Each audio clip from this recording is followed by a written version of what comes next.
All right, everyone, we're back for part 3 of the series with the lovely Dr. Kathryn Foster in her kitchen. This part's actually probably the most interesting for me. Obviously, men and women, they go about establishing romance differently. And why is it that romance works so great in the beginning, just like in the movies, and then kind of like peters off a little bit? Well, Mother Nature really wants us to couple up, and Right. so she has invented a cocktail. And the first ingredient of that cocktail is dopamine. And dopamine rivets the lovers' attentions to one another and fires their motivation to please each other.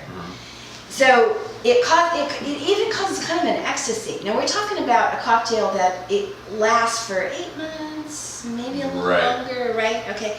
So dopamine is the hormone that is involved with addicts. You know, it causes craving and dependency. And people that are in love are a little addicted. Right. So it causes lovers to cling to one another and to crave and depend on each other. Then there's a second component, and that's testosterone, which of course ups sex drive, but in the man who already has a lot of testosterone, it also makes him pursue. So he is saying, I will make her mine no matter what it takes, which results in some promises that may not come true. Yeah. But of course for the girl, it's quite a kick to hear him. Right.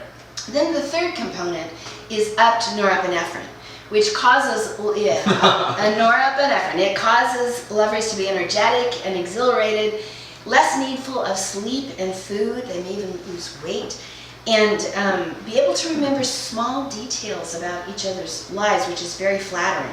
So the romantics are on a high together, and they might be surprised to find later on that the other is lazier and less motivated than they were before. But there's an odd feature of Mother Nature's brew, and that's because one vital hormone actually goes down, and that's serotonin. Serotonin you probably recognize because that's what our antidepressants help to up. So the decreased serotonin causes kind of an addict-like behavior in the lovers, and obsessiveness. So it causes them to feel a little blue when they're not together, and this is where we get our love songs. Oh, wow. You know, then you come together, and the dopamine kicks in, and you feel great. So you get the idea that you need to be in this relationship, right?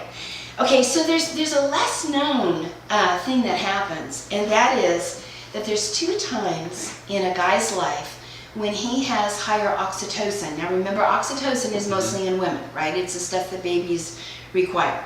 But one time when it's upped in a guy is when he's courting a woman. And the other is when she gives birth to his baby. And the oxytocin is needed for bonding in both situations. So women often get their expectations of relationships met during courtship. It's sort of like a false advertising, you know? Yeah. But for those 8 months, the guy is more like a woman. He's more relational. He's more attentive. He's more disclosing. He might even be more in touch with his feelings and more talkative.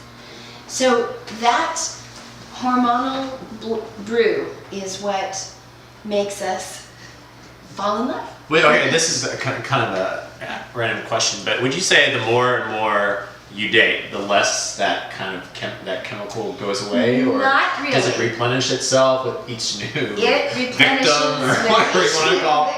Yeah. Okay. Well, are there any other exceptions to how people interact in romance? Yeah, actually there is, because if you're a female that has a more systemizing or masculinized brain, and you're in a relationship with a guy who has a more feminized brain, what I'm saying won't relate to you as much, because the book, The Naked Truth About Men and Romance, was really written for women who are empathizers, which is way over 50%, and who are in a relationship with a guy who's a systemizer, which is way over 50%. Right.